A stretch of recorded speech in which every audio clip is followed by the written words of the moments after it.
Sean bienvenidos a este mensaje de la Palabra de Dios. Creemos que será de bendición y edificación para su vida.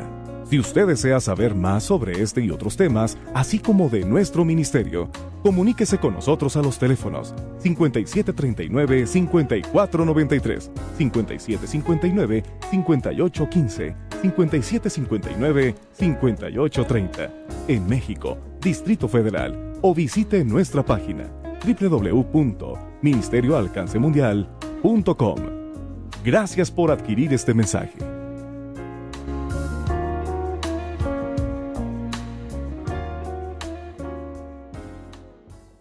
Capítulo número 2, verso número 8. ¿Cuántos saben que la venida de nuestro Señor está cerca? Sabe, yo no me voy a cansar de decirlo una y otra vez que el Señor está cerca. Pero tampoco me voy a cansar de decir que yo me quiero ir. Yo quiero irme cuando Él aparezca en las nubes. Yo quiero estar con Él. Hay algunos que nos juzgan y nos dicen que somos escapistas, que nosotros quisiéramos irnos y no pasar la tribulación. No, no es eso. Es que lo que nos surge es ya ver a nuestro Señor. Eso es lo que anhelamos. No es que seamos escapistas, no es que seamos collones y no queramos pasar la tribulación. No, no es eso. Aún a pesar de la tribulación y a pesar de los momentos de angustia, nada nos va a hacer retractarnos de nuestra fe. Entonces, por eso es que anhelamos su venida. Y cuando leemos el libro de Apocalipsis, el libro de Apocalipsis termina diciendo: y la iglesia y el Espíritu dicen: ven, Señor Jesús. Y ese debe de ser nuestro canto día con día. ¿Cuántos dicen amén? Muy bien, vamos a abrir nuestra Biblia en el libro de Apocalipsis, capítulo número 2, verso número 8. La semana pasada estuvimos hablando sobre el mensaje a las 7 iglesias. Vimos cuál fue el origen del Apocalipsis. Vimos que el Apocalipsis es una carta de esperanza para la iglesia que está siendo perseguida, ¿verdad? En esa carta o en ese capítulo número 1 exalta el señorío y el poderío de Jesucristo. Algunos creían de sus discípulos que posiblemente Jesús no había resucitado. Algunos empezaron tal vez a creer las mentiras que los romanos empezaron a decir sobre el robo del cuerpo de Jesús. Pero Jesús dijo en esa carta de Apocalipsis: yo vivo, yo soy el primero y el último, yo soy el alfa y el omega, el que estuvo muerto pero ahora vive y reina. Y cuando los primeros cristianos empezaron a escuchar estas palabras de la carta a las 7 iglesias, se gozaron, porque sabían que no estaban siguiendo a un Dios muerto, estaban siguiendo a un Dios vivo. ¿Cuántos dicen amén? Tú no necesitas colgarte una estampa, un escapulario. Tú no necesitas mirar una imagen para saber que tu Dios está cerca de ti. Él no está en una tumba, Él resucitó. ¿Cuántos lo creen? ¿Cuántos lo creen? Y vimos que la carta de Apocalipsis era una carta de esperanza. En medio de la persecución, de cómo habían muerto muchos de sus discípulos y muchos de los que seguían a Jesús, fue una carta de esperanza, una carta de ánimo, una carta de amor, una carta donde el mismo Jesús le dice a su iglesia: yo no me he olvidado de ustedes, yo los tengo presentes. El mensaje a las 7 iglesias, y dice el Apocalipsis: yo tengo en mi mano las 7 estrellas que representan a las 7 iglesias. La Biblia nos dice: yo tengo en mi mano tu vida, tus hijos, tu trabajo, tu salud. Yo la tengo. No hay nada que salga de mis manos. Qué palabra tan llena de esperanza nos enseña el capítulo 1 de Apocalipsis. Vimos también hace 8 días la iglesia Éfeso. Vimos ese mensaje de que regresáramos al primer amor.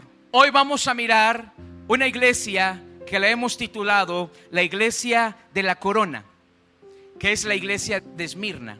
Apocalipsis capítulo 2 verso 8. El mensaje Esmirna. Y escribe al ángel de la iglesia en Esmirna. ¿Quién dice? El primero y el postrero. ¿El que estuvo qué? Dígalo fuerte. ¿El que estuvo qué? Y después, y ahora dice, vivo, dice Jesús. Fíjese cómo empieza esta carta.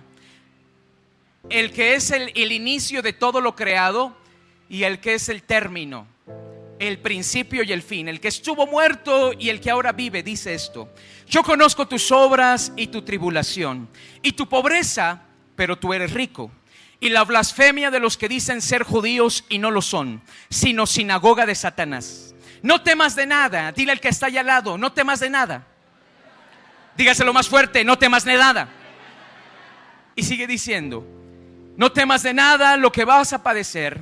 He aquí, el diablo echará a algunos de vosotros en la cárcel para que sean probados, y tendréis tribulación por 10 días. Sé fiel hasta la muerte, y yo te daré la corona de la vida. Diga conmigo: yo voy a ser fiel. Dígalo fuerte: yo voy a ser fiel y hasta la muerte. Dígale al que está ahí junto: tú tienes que ser fiel. Dile: aquí no queremos a cobardes. Dile: aquí queremos a valientes.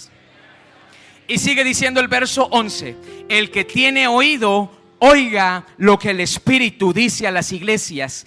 El que venciere no sufrirá daño de la segunda muerte. Qué maravillosa palabra, hermano, el Señor le está dando a la iglesia de Esmirna. Pero no tan solo a la iglesia de Esmirna, sino también es una palabra que le está dando a la iglesia de alcance mundial. ¿Cuántos dicen amén?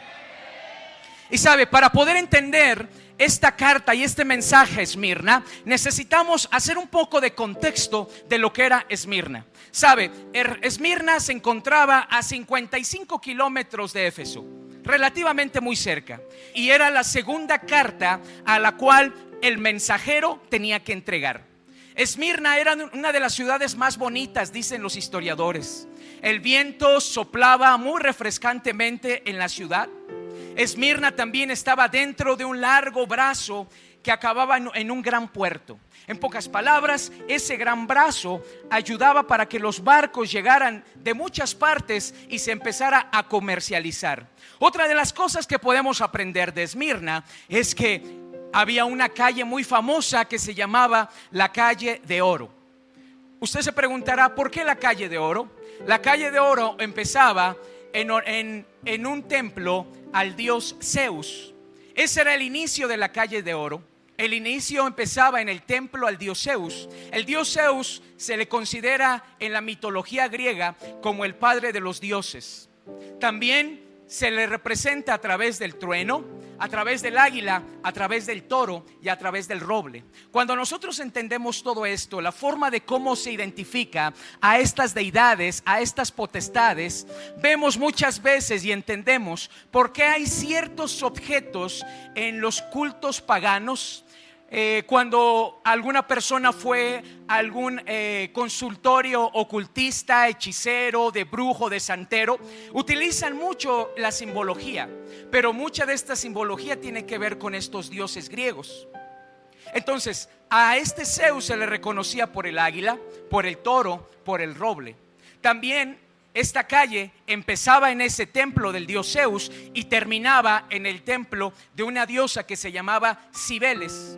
Esta diosa era la diosa madre tierra, la diosa de la fertilidad. Es la diosa de las cuevas, de las montañas y de las murallas. ¿Qué es lo que se hacía? Se hacía grandes altares de adoración, ofrendas en las montañas en honor a esta diosa. Hoy, hasta nuestros días, se sigue practicando exactamente lo mismo. Usted sube a una montaña, usted sube a un cerro, usted sube a un monte y se va a dar cuenta que se va a encontrar con mucho trabajo de hechicería y brujería. Oraciones tal vez en latín, oraciones en otras lenguas, algunos objetos, algunas cosas que están resguardando tal vez la entrada. El Popocatépetl está siendo resguardado por una secta indígena que no pueden subir usted. Por una parte del Popocatépetl está prohibido subir, porque estos guardianes son encargados de resguardar el Popocatépetl, porque todavía se siguen haciendo sacrificios, ofrendas al volcán Popocatépetl. No tan solo son ofrendas de legumbres, no tan solo son ofrendas de animales, sino también son ofrendas de personas. ¿Y por qué se le impide el paso a cualquier persona? Porque solamente tienen acceso personas que pertenecen a sectas satánicas. Esta secta es muy conocida en Puebla. son los guardianes del volcán Popocatépetl. Así es que todavía estas prácticas de los griegos, de los romanos, de todos estos pueblos paganos se siguen practicando hasta nuestros días. Por eso es importante nosotros conocer el contexto de cada uno de ellos, porque cuando hacemos guerra espiritual la hacemos con eficacia. Sabemos qué es lo que estamos destruyendo y a quién por nombre nos estamos dirigiendo. Así es que esta calle en Esmirna empezaba en el templo de Zeus y terminaba en el templo de esta diosa llamada Cibeles, ¿verdad? Ahora, tiene mucho que ver aquí con lo que se llama líneas ley. Los que han venido a guerra espiritual hemos visto sobre las líneas ley cómo se traza y se pacta una ciudad. Cómo vemos un corredor o una línea ley desde la Basílica de Guadalupe hasta el centro de la Ciudad de México. Una línea ley por donde corre Calzada de los Misterios, Calzada de Guadalupe. Y curiosamente, al inicio o al término, como lo quiera ver, de Calzada de los Misterios está un gran obelisco con una serpiente. Los que estuvieron en guerra espiritual explicamos todo esto. Lo que sucedió en esta iglesia de Esmirna es que estaba pactada a través de las distintas capillas, por decirlo así, los distintos dioses, los distintos cultos. Para pactar un territorio, un pueblo, se necesita establecer un culto. Es por eso que vemos capillas en cada esquina, porque ese Dios o esa potestad, como lo explicábamos hace 8 días, es la que gobierna sobre esa delegación, sobre esa colonia, sobre esas calles. Hoy en día la gente está ofreciendo estas capillas a lo que se llama la muerte, y entonces empieza a crecer el número de muertes, empieza a crecer la idolatría, empieza a crecer el narcotráfico, porque estas potestades pactan a las colonias, los pueblos, las delegaciones, los países incluso. Aquí en México tenemos una gran potestad a nivel Latinoamérica, y es la potestad de María de Guadalupe, que su nombre real es la Reina del Cielo. Así es que esto es a lo que se estaban enfrentando los primeros cristianos. Así era Esmirna, una ciudad libre y sabia, una ciudad leal.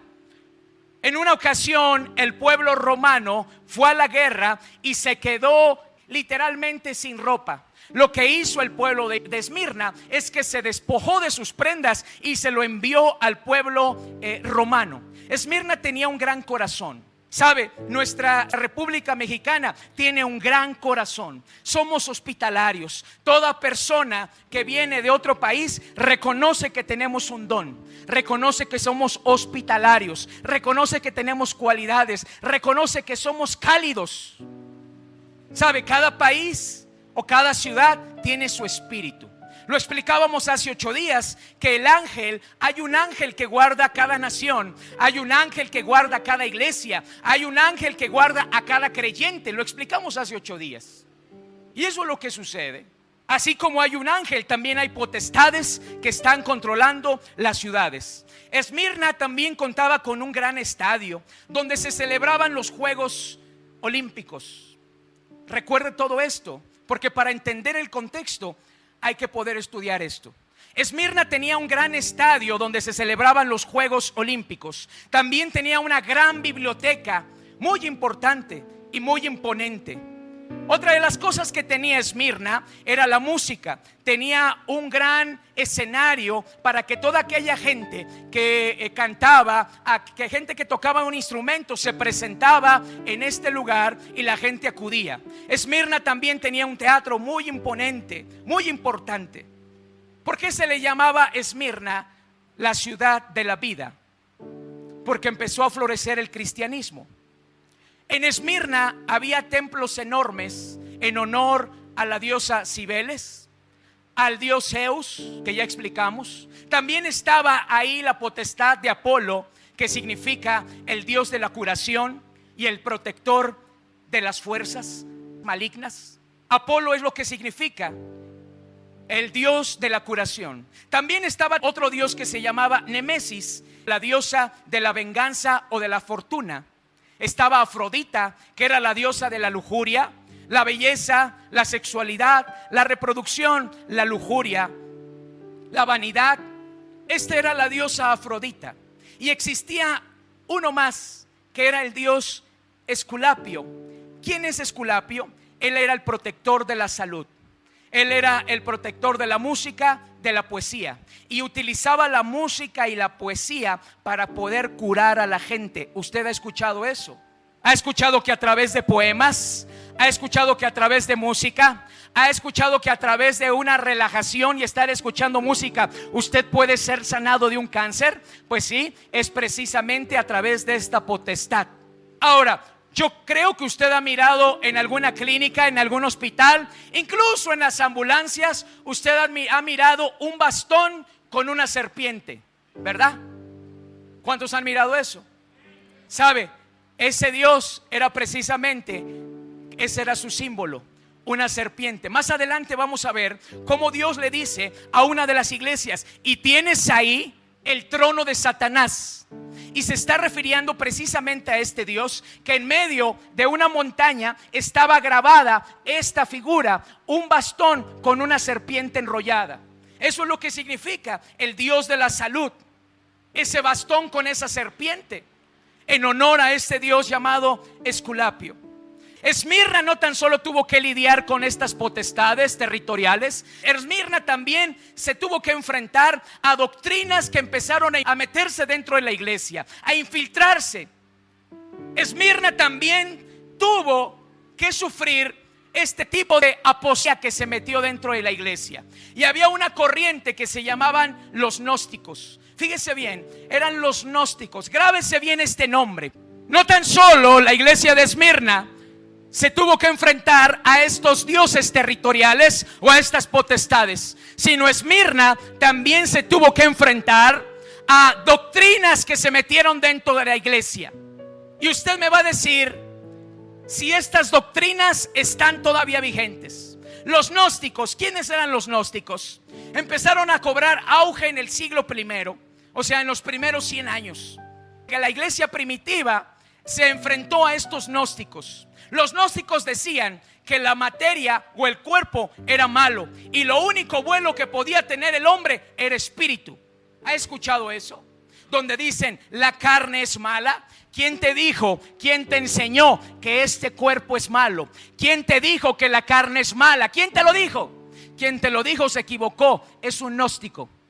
¿Qué no dice el apóstol Pablo? Sean ustedes santificados en cuerpo, alma y espíritu. ¿Que no la Biblia nos habla acerca de que somos santos en cuerpo, en alma y en espíritu? ¿Quién dice entonces que el cuerpo es malo?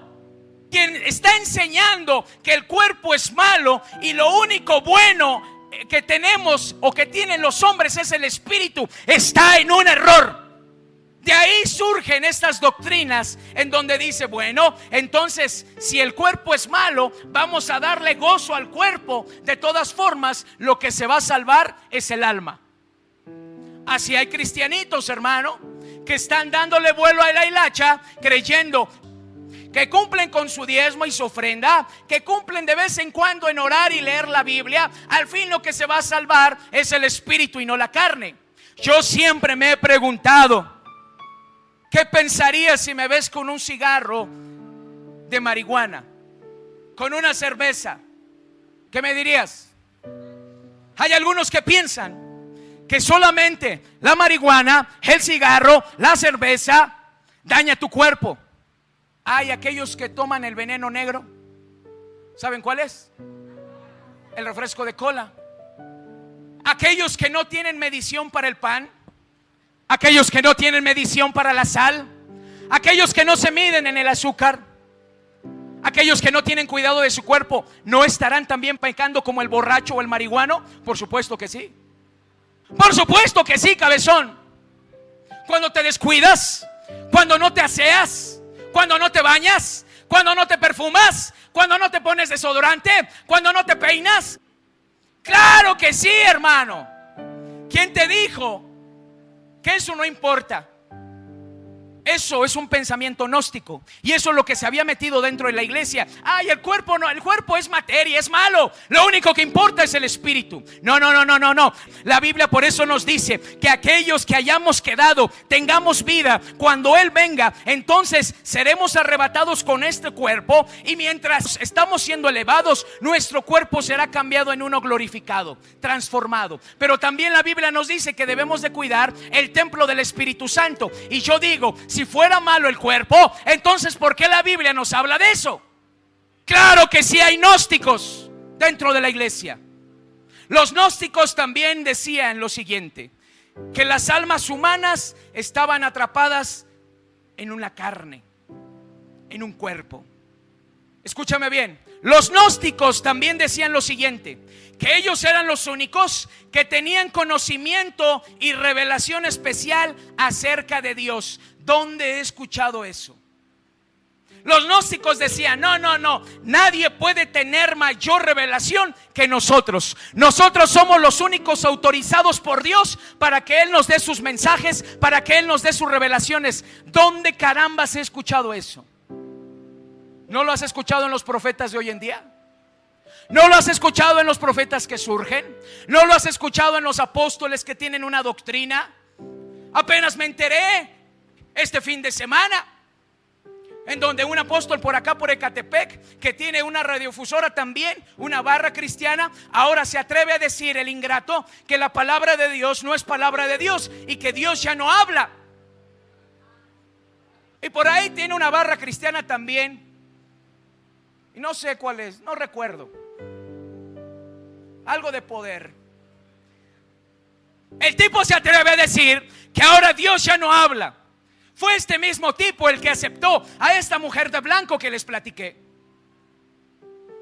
que vino y que dijo, una supuesta profeta que le dijo a este hombre, uno que se dice apóstol, que dijo que tenían que ir todos de blanco. Y ahí está y empezó a dar una serie de dirección esta supuesta profeta, y el hombre empezó a obedecerle. Ahora el tipo se atreve a decir que la palabra de Dios no es palabra de Dios y que Dios ya no habla.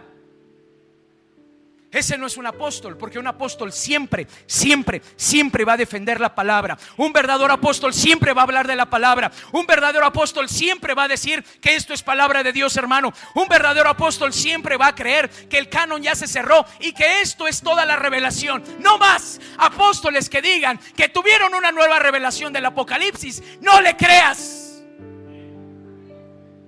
¿Me escuchaste? Y mira que te lo digo, que yo conocí a esa mujer que escribió ese libro y trabajé cerca de ella. ¿Dónde he escuchado este gnosticismo diciendo yo soy el único que tengo el conocimiento verdadero, yo soy el único que tiene la revelación, soy el superungido? Esto se llama gnosticismo, y a esto se enfrentaron los apóstoles. Pero hay algo más. También el gnosticismo enseñaba lo siguiente: decía que Dios era masculino y femenino. ¿Dónde he escuchado esto también? Hubo uno que le dijo a una de las hermanas aquí presente, un pastor que enseña que el Espíritu Santo es mujer, y cuando le cantan al Espíritu Santo le dicen mamita y le dicen mamá, y se refieren al Espíritu Santo como señora y le cantan como señora. ¿Usted sabía eso? Que había esa corriente dentro de la iglesia. Una doctrina en donde le cantan al Espíritu Santo como ella, no como él. Y le empiezan a decir señora, y le cantan señora, y le dicen mamita. Por unos textos que están sacados fuera de contexto. El hombre dijo, voy a ir a hablar con tu apóstol, y todavía lo sigo esperando. Hazme una cita. La cita estuvo hecha, no llegó. Y lo voy a cambiar, dice, le voy a dar 2 o 3 pasajes y vas a ver cómo lo voy a convencer. Esto se llama gnosticismo, en donde enseña que la dualidad de Dios, en donde Dios es hombre y es mujer. Esto es una completa herejía, hermano. Dios no es mujer. Dios no es mujer. Escúchame bien, Dios no es mujer y no se le puede llamar al Espíritu Santo señora. Y si quieres, si tú vienes de ese trasfondo, te puedo demostrar con la palabra de Dios que estás equivocado y que esa adoración se metió con algo que se llama la reina del cielo. Y eso es una treta para confundir a los cristianos y adorar a la reina del cielo. ¿Me escuchaste? Decían lo siguiente los gnósticos: Jesús no resucitó en carne, sino en espíritu. Testigos de Jehová que tocan y dicen: no, Jesús no resucitó en carne, Él resucitó en espíritu. Esto era el pensamiento gnóstico. Esto es a lo que se tenía que enfrentar la iglesia, y esto es a lo que también nos tenemos que estar enfrentando en estos días, hermano. Pero sabes, hay algo que me da tristeza y hay algo que me dolió en mi corazón. Fue porque cuando veníamos para el radio, mi esposa empezó a llorar porque le empezó a doler todo lo que comentábamos en el programa de radio, de cómo la iglesia se estaba desviando, de cómo la iglesia había tenido y había tomado cosas que no son bíblicas. Nos dolió en el corazón, hermano. Nos dolió ver todo lo que hay. Nos dolió saber que la gente que dice que protege a los indigentes, la gente que dice que rescata a niños de la calle, la gente que dice que está en contra de la trata de personas, o los principales promotores de la trata de personas. Y aquí hay alguien que está a esos niveles de gobierno que sabe que así son, que los mismos diputados saben quiénes son esta clase de personas. Es triste saber que aquí nos han hablado acusando y diciendo de todos los lugares donde se tratan a las personas de alcoholismo y de drogadicción, supuestamente cristianos, que los explotan. Es triste saber eso, hermano. Es triste saber que ondean con una bandera de paz, con una bandera de piedad. Pero no me extraña, porque la segunda carta de Timoteo capítulo 3 dice: y en los últimos tiempos vendrán hombres amadores de sí mismos, avaros, incrédulos, vanagloriosos, soberbios, ingratos, que tendrán apariencia de piedad, pero la van a negar. Pero ¿sabes qué es lo peor? Que la iglesia no se prepara, no estudia este libro y se traga todo lo que le dan. Iglesia, por favor, despierta. Nos estamos enfrentando a lo mismo que se enfrentó la iglesia de Esmirna, un gnosticismo que se ha metido dentro de la iglesia. ¿Qué importa si te vas al hotel a fornicar? ¿Qué importa si tienes relaciones? ¿Qué importa si de todas formas el domingo puedes cantar al Señor? El domingo puedes aplaudir, el domingo puedes cantar. ¿Qué importa? ¿Qué importa? Eso se llama gnosticismo. Dígale que está ahí al lado, el pastor ya se enojó. ¿A qué más se enfrentaban? A algo que se llamaba montanismo.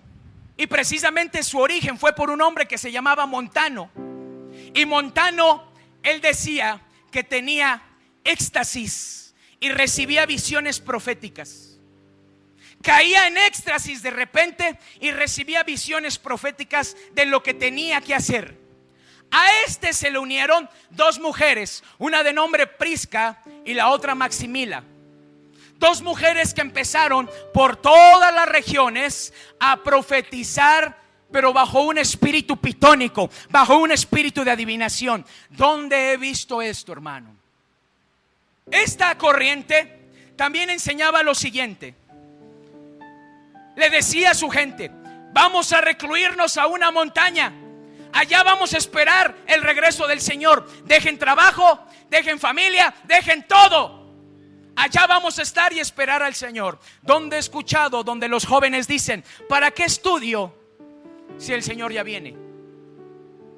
¿Para qué hago tal o cual cosa si el Señor ya viene? Que el Señor te encuentre, que el Señor te encuentre haciendo lo que te pidió, hermano. Eso fue el error de la iglesia de Tesalónica. Se subió a un monte y ahí esperó a que el Señor viniera. Y entonces Pablo fue y los exhortó y les dijo: no es así, ustedes tienen que seguir su vida. Y si en ese momento son arrebatados, ¡qué bendición!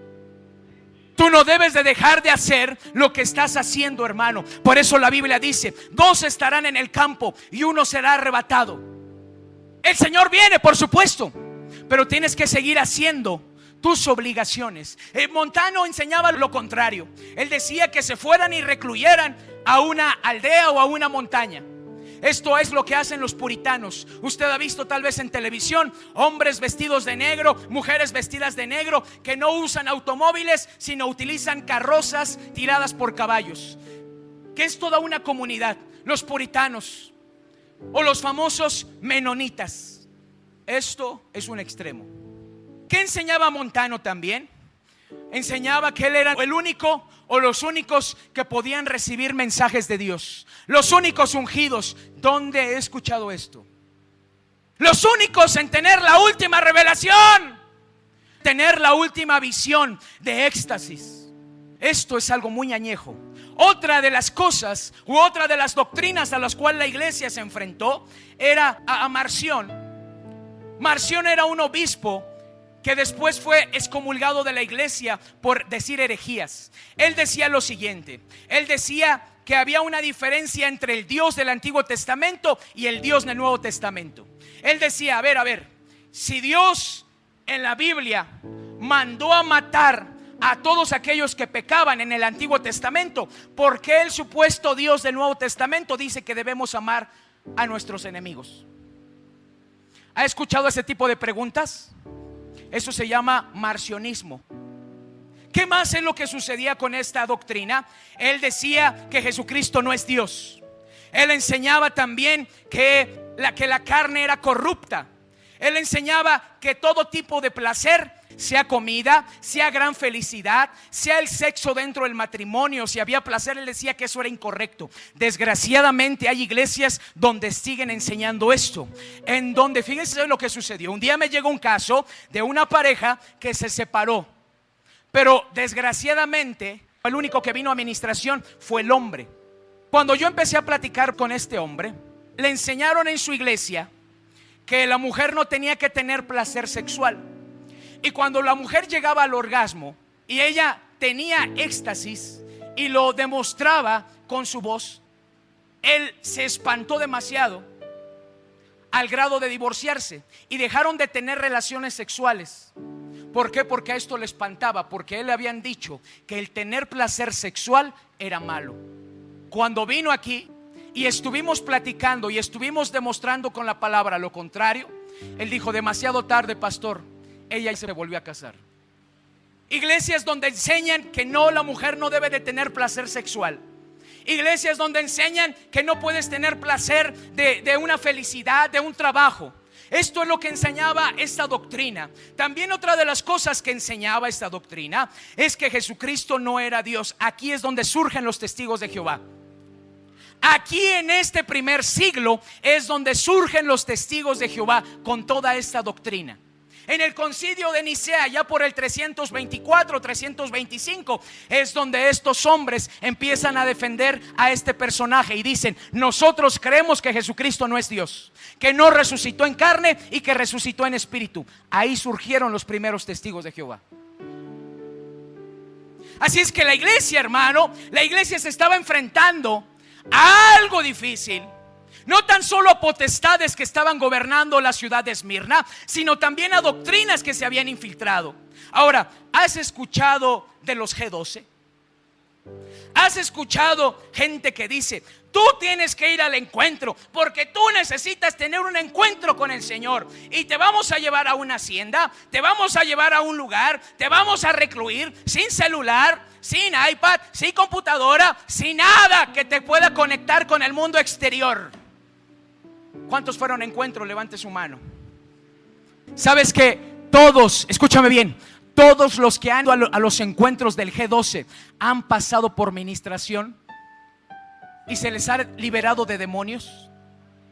Todos los que han asistido al encuentro de G12, los que me ha tocado ministrar, han sido liberados de espíritus inmundos. Pero ve, tienes que tener un verdadero encuentro. Te quitan celular, todo, te recluyen ahí. Algunas veces te dejan ahí en un cuarto o ahí con toda la gente en un salón y escribiendo todo lo que hiciste, hablándole a la persona cuáles fueron tus pecados, confesándoles, para después ellos saber como el confesionario católico, que fue precisamente inventado para saber qué era lo que estaban tramando o qué era lo que estaban haciendo los enemigos de la iglesia católica. Ese fue el origen del confesionario. Por eso cuando tú le dices a alguien de alguna de la iglesia de G12, me voy, ellos te dicen, no, no te puedes ir, y te empiezan a sacar todo tu pasado. ¿Sí o no? Vamos a tener que ministrar liberación entonces, porque son demasiados. Aquí tienes que tener un encuentro, un éxtasis. Debes que tener una revelación de Jesucristo. Esto se llama gnosticismo dentro de la iglesia. Y si no tienes manifestación, todos te ven raro. ¿Sí o no? Si no hablas en lenguas, todos dicen, tú ni siquiera eres del Señor, no tienes el Espíritu. ¿A cuánto les han dicho que porque no hablan en lenguas no tienen el Espíritu Santo? Levante su mano. ¿Y ustedes se creen esa mentira? La Biblia dice que una vez que hemos recibido al Señor Jesucristo, primeramente tuvo que venir un bautismo de su Espíritu. Dice la Biblia que tú no puedes confesar a Jesucristo si no es a través del Espíritu. Primeramente tú recibiste al Espíritu para poder confesar a Jesucristo. Tú no pudiste confesar a Jesucristo si primeramente el Espíritu Santo no vino sobre ti. Porque Él es el que convence de pecado. Él es el que convence de todo lo malo, hermano. Él es.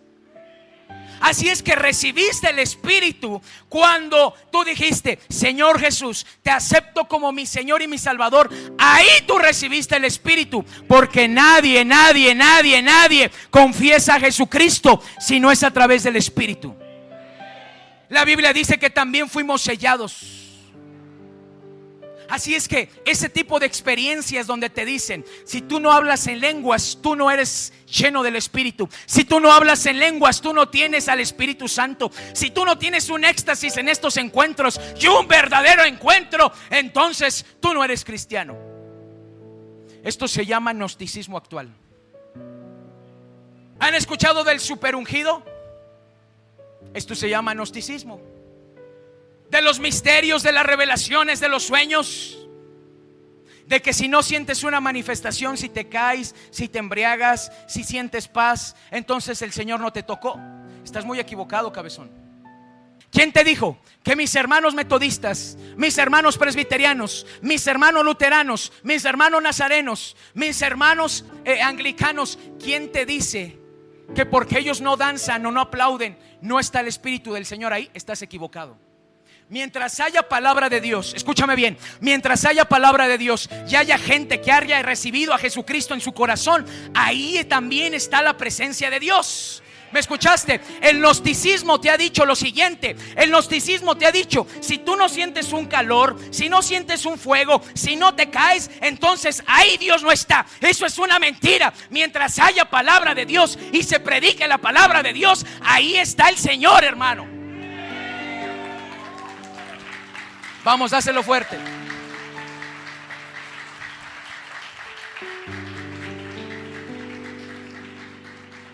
Ahí está Él. No te atrevas a decir, es que son bien apagados, es que son bien aguados, es que no está el Espíritu, no hay libertad. ¿Quién te dice eso? Si muchos de ellos son más santos que los pentecostales y que los carismáticos. Mientras haya palabra de Dios, aún en una iglesia que no aplaudan, aún en una iglesia que utilicen himnario, aún en una iglesia que no se muevan, ahí está el Señor, porque hay gente redimida, hermano. Quítate esa mentalidad barata, quítate esa mentalidad gnóstica de decir que si hoy estuvo bueno el culto porque sentí bonito. Quítate esa mentalidad tonta. Aquí no es por emoción, hermano. Aquí no es por emoción. Aquí no es por emoción. Yo te lo he dicho muchas veces. Yo participé, hermano, de eso de la unción. Yo participé. Eran cultos de gloria. Eran cultos que duraban 5 horas. Yo sé, hermano, viví muchas cosas como no te imaginas. Muchas cosas sobrenaturales. Pero me cansé de siempre ministrar a los mismos y ser los mismos golpeadores de sus mujeres, ser los mismos maldicientes, los mismos mentirosos, los mismas chismosas. Me cansé de decir que fueron llenos del Espíritu, que salieron el domingo embriagados y llenos, extasiados del Espíritu, pero regresando a casa eran los mismos pecadores. Me cansé de eso. Si a ti te gusta todo eso, hay iglesias cercas donde hacen todo ese show. Yo le dije al Señor, me cansé de eso. Voy a predicar tu palabra. Y no me interesa, porque yo sé que si predico de las manifestaciones, de la prosperidad y todo eso, tenemos casa llena, hermano. 3, 4 cultos haríamos aquí. Pero yo no quiero agradarte a ti. Yo no estoy para agradarte a ti. Yo estoy para agradarle a Él, hermano. Estoy para predicar su palabra. Así es que imagínate, la iglesia de Esmirna es a lo que se enfrentó. Potestades gobernando su ciudad, pero aparte también de estos personajes que habían infiltrado doctrinas erróneas. Es exactamente lo mismo. Estamos viviendo lo mismo en este tiempo. Estamos viviendo lo mismo en este tiempo. Yo dije, estamos viviendo lo mismo en este tiempo. Iglesia, necesitamos detectar, como lo detectó la iglesia de Éfeso, a los falsos apóstoles. ¿Hay verdaderos? Por supuesto que sí. Hay verdaderos, por supuesto. Hay verdaderos profetas, claro que sí. Pero también hay falsos. Así como hay billetes genuinos, así hay billetes falsos. Así hay carros derechos, así hay como carros chocolate. Codea al que tienes al lado y dile, ¿de cuál eres tú? Vele si tiene holograma. Si no tiene holograma es pirata. O si te está cerrando el ojito, ya sabes que es pirata. Así es que este es el contexto de Esmirna. Por eso empieza diciendo, yo conozco tus obras. Yo sé lo que has hecho. Sé que has guerreado, has peleado. Sé que has estado hablando de mi palabra. Sé que te estás enfrentando a estos que están metiendo doctrinas erróneas. Lo sé. Y dice, yo conozco también tu tribulación. ¿Sabe? La palabra Esmirna significa lo siguiente. La palabra Esmirna significa en el griego mirra.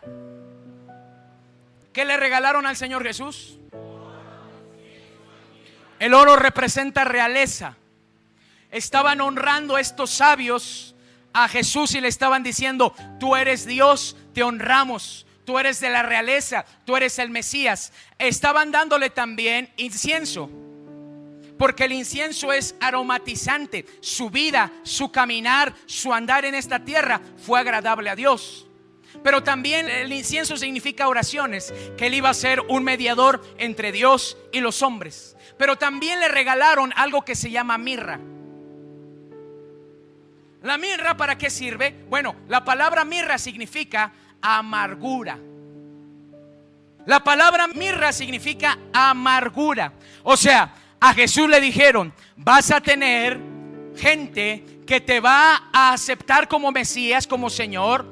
La gente se te va a acercar, vas a ser un mediador, pero también vas a sufrir. Quien te dijo que ibas a entrar a un evangelio donde no sufrirías, donde decretarías la sanidad, la prosperidad, yo te pregunto, ¿dónde estás? Han intentado venir algunos conocidos de Argentina, antiguos amigos de Argentina, a venir a predicar.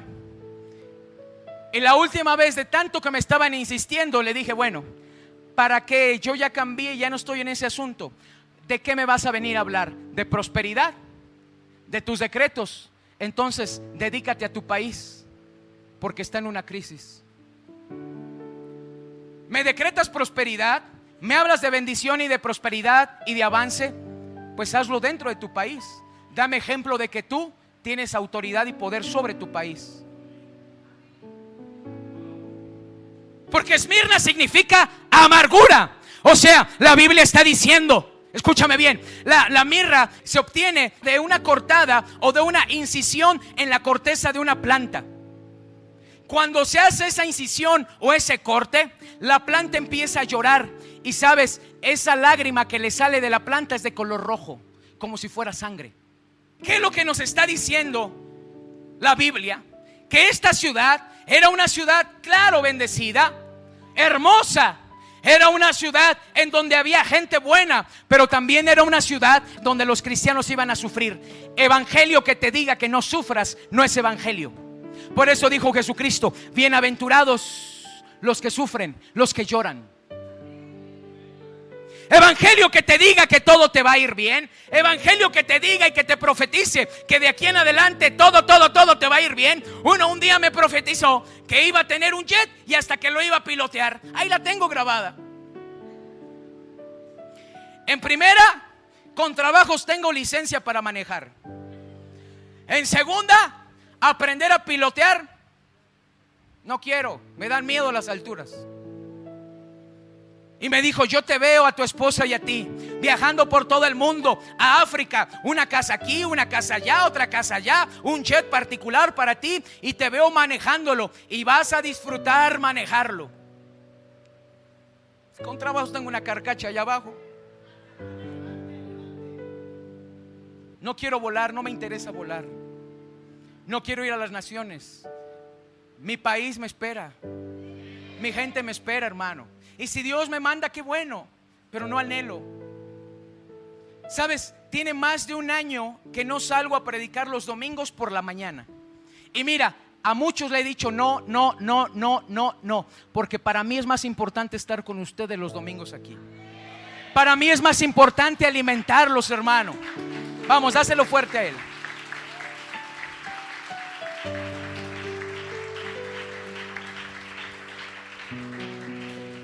Ahora, la mirra, cuando se hacía ese corte, sacaba una lágrima de color rojo. La mirra se usaba para perfumes, se usaba para inciensos, para ungüentos, para medicinas, para ofrendas a dioses y cultos. Pero también, ¿sabes para qué se utilizaba la mirra? Para embalsamar. Ay, ay, ay. La mirra también se utilizaba para embalsamar a los muertos. ¿Qué es lo que le está diciendo Dios a la iglesia?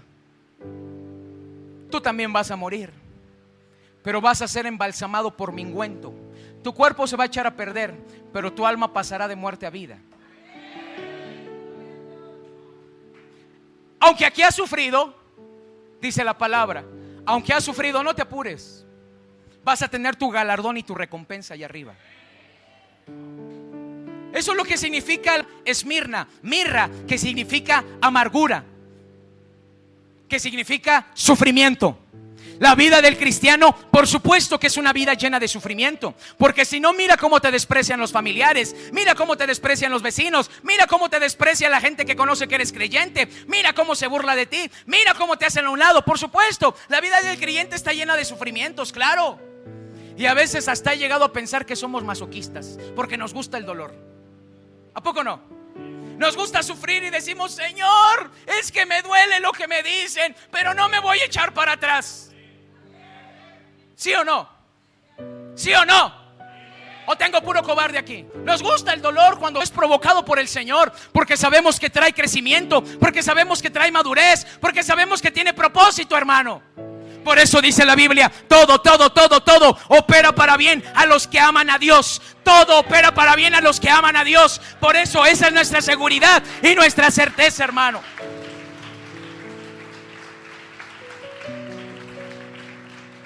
Empieza diciendo, escribe al ángel de la iglesia. Ya dijimos que era a los pastores, el primero y el último, el que estuvo muerto y ahora vive. Y dice, no temas de nada de lo que te van a hacer. No temas de nada lo que vas a padecer. ¿Sabe? Aquí esta palabra griega para padecer significa sufrir por mano ajena. Hay sufrimientos que Dios mismo los provoca y hay sufrimientos que también el hombre te provoca. Claro, por voluntad de Dios. Pero dice, vas a sufrir por manos ajenas a mí. Gente que esté fuera te va a empezar a perseguir, vas a padecer. Yo conozco que tú no dices que no. Yo conozco tus obras, yo conozco tu tribulación, yo conozco tu situación difícil. La palabra tribulación significa presión, aflicción. Está diciendo, tu nombre es Esmirna, tu nombre es dolor, tu nombre es sufrimiento, tu nombre es lágrima de sangre. Yo conozco tu tribulación, conozco al ejército romano, cómo te está haciendo, te está tratando de desistir de mí. Conozco la presión de la gente, conozco la presión de los sabios rabinos que te están diciendo que yo no soy el Mesías. Conozco. La palabra tribulación significa ejercer presión, ejercer aflicción, estar bajo un peso. Eso es lo que significa. Y sabes, para sacar el vino, ¿sabes qué es lo que se tiene que hacer? Machacar las uvas. ¿Cómo se hace el mejor vino? ¿Con qué? ¿Con qué? Aunque tengan hongos, quesito en los pies, es el mejor vino. Dios entonces dice: vas a pasar presión, aflicción, te van a pisar, te van a sacar hasta lo último, la última lágrima. Dice el Señor: pero estoy contigo. Dile que está allá al lado: el Señor está contigo. Dile: no te desanimes. Dile: el Señor está contigo.